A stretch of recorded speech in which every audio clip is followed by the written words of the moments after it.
जय श्री कृष्णा।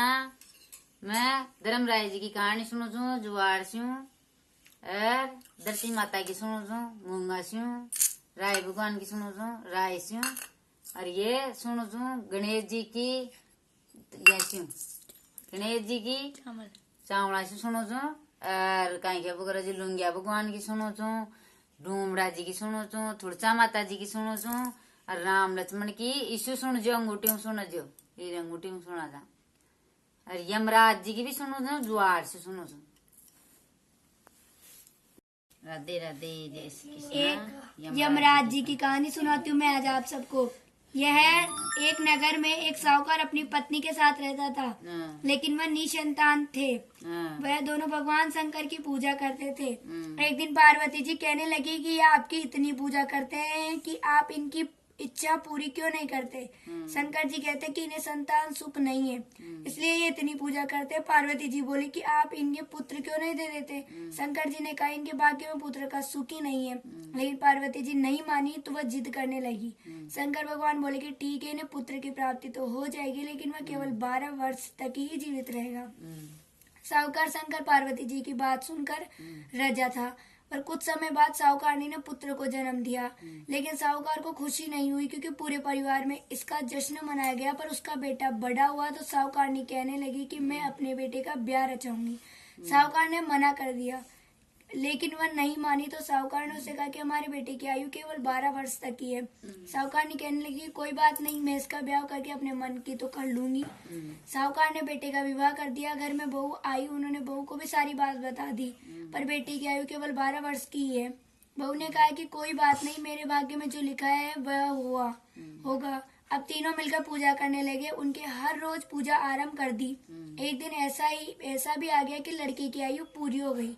यमराज साहूकार के बेटे को लेने आए तो साहूकार कहने लगा कि मेरा पुत्र अपनी पत्नी के साथ है। यमराज जी उसकी पत्नी के पास गए तो वह बोली अभी तो मेरे पति के जीवन का कोई सुख ही नहीं देखा है, आप उसे लेने आ गए। यमराज जी बोले इसकी इतनी ही आयु थी जो ये भोग चुका है। पत्नी ने कहा कि ये भगवान ऐसा कोई उपाय नहीं है कि मेरे पति की आयु बढ़ जाए। यमराज जी बोले ये क्या होता है, लेकिन भगवान बोले कि यमराज जी का काला कम्बल, लोहे का तसला, समा 5 रुपए उठाकर रख दे। 1 वर्ष पूरा होने पर ये सब किसी को दे देना, तुम्हारे पति की आयु लंबी हो जाएगी। जैसा भगवान ने बताया बहू ने वैसा किया, उसके पति की आयु लंबी हो गई।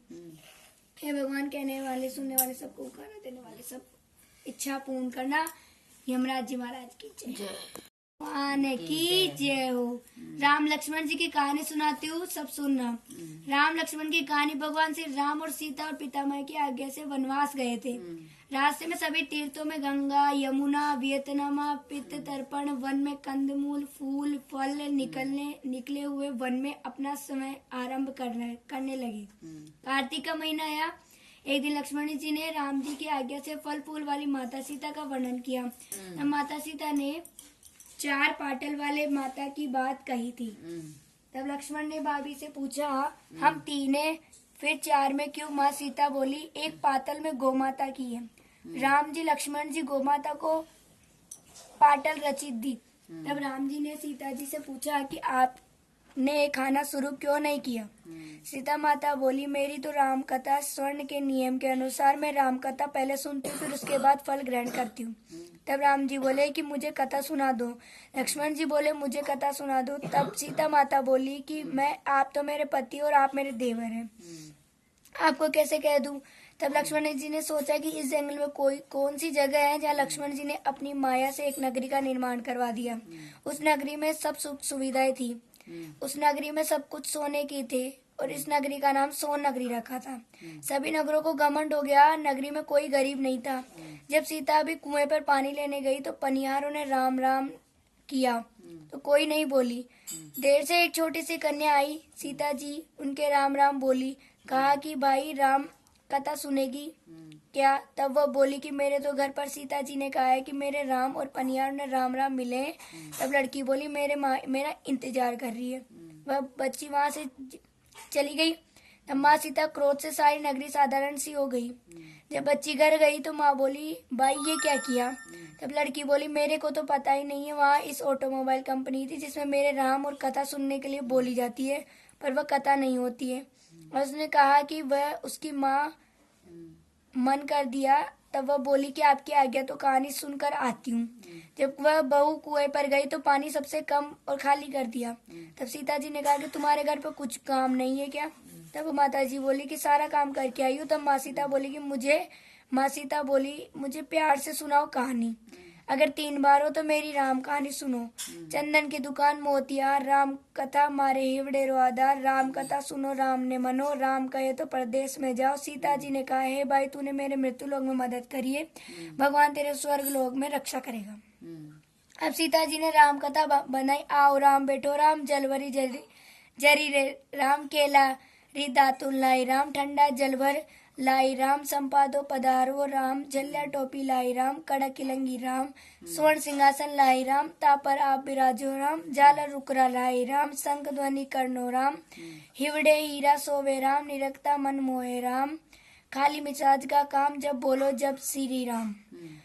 राम कथा पूर्ण हुई तो सीता जी ने कहा कि हे तूने मेरी कथा सुनी है, मेरी सहायता की है, तो राम जी लक्ष्मण को जिमाया है, तो भगवान तेरी भी रक्षा करेगा, स्वर्ग सुख मिलेगा। सीता माँ ने उपहार उसको देकर और गले का हार दे दिया। जब वह घर गया तो मटका सब सोने के हो गए। सासू जी ने कहा कि ये सब तू कहाँ से लेकर आई है? तो उसने कहा कि माँ सीता ने ये सब उनकी कथा सुनने की वजह से दिया है। सासू जी ने कहा रोज राम की कथा सुनकर आया करो। भाई को राम कथा का संकलन बहुत दिन हो गया। उसने माता सीता से उसका उद्यापन विधि बताने को कहा। तब सीता ने कहा कि 7 लोद लाया, 1 नारियल लाना, उसके 7 भाग करना, 1 भाग में मंदिर चढ़ाना, जिससे मंदिर का ज्ञान फलित हो जाएगा। 1 भाग सागर के किनारे गाड़ देना, और 1 भाग है जो भगवत गीता का पाठ विमोचन फल देना। 1 भाग तुलसी माता को चढ़ाना, 1 भाग कुंवारी कन्या को देना, और 1 भाग सूर्य भगवान को चढ़ाना है, और एक विधिपूर्ण उद्यापन कर देना। माता सीता के पास आई। माता ने पूरी विधि उद्यापन के लिए बता दी। अब 7 दिन बाद बैकुंठ से विमान आ गया। 7 दिन पूरे हुए और विमान आया तो बहू ने कहा, सासू जी स्वर्ग से हवाई जहाज लेकर आई थी। तब सासू जी ने कहा कि बहू तेरे प्रिय जी को मेरे को भी ले चल, तेरे माता पिता को ले चल, सारे कुटुंब परिवार को ले चल, अड़ोसी पड़ोसियों को ले चल। बहू ने कहा, सासू जी स्वर्ग से विमान खाली कर गई थी। थोड़ी देर से उसकी ननद आई तो दृष्टि विमान में पड़ गई। तो बहू ने माता सीता से कहा कि ननद बादशाह को भी आशीर्वाद दो। माँ सीता ने कहा, कभी कोई धर्म पुण्य तो इसने किए ही नहीं। तब बहू ने कहा कि वैसा आप पहले कार्तिक राम लक्ष्मण की कथा सुनाती थी, बाद आप बैकुंठ से विमान आया। गांव के सारे लोग एक साथ हो गए और पाठ से लागे, भाई तूने ऐसा कौन सा धर्म पुण्य किया है जो भगवत गीता के पाठ के बारे में हमें भी बता। तब भाई ने कहा कि मैंने तो माता सीता से प्रतिदिन राम की कथा नियमों के अनुसार की है और उद्यापन भी किया।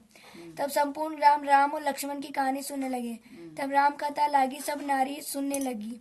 राम कथा तो पूरी हुई, सारी नगरी सोने की हो गई। भाई ने कहा, राम कथा सुनेगा मेरे सम्मान ही फल मिलेगा। सब राम लक्ष्मण जी की जय जयकार करने लगे और विमान स्वर्ग में चला गया। सत स्वर्ग के द्वार खुल गए। पहले द्वार पर नाग बेटा समस्त देवताओं के पुष्प वर्षा करने लगे। देवताओं ने पूछा कि तूने क्या पुण्य किया है? तब उसने कहा, मैंने तो राम लक्ष्मण जी और जानकी जी की कहानी सुनी है। देवताओं ने कहा, वर मांग ले।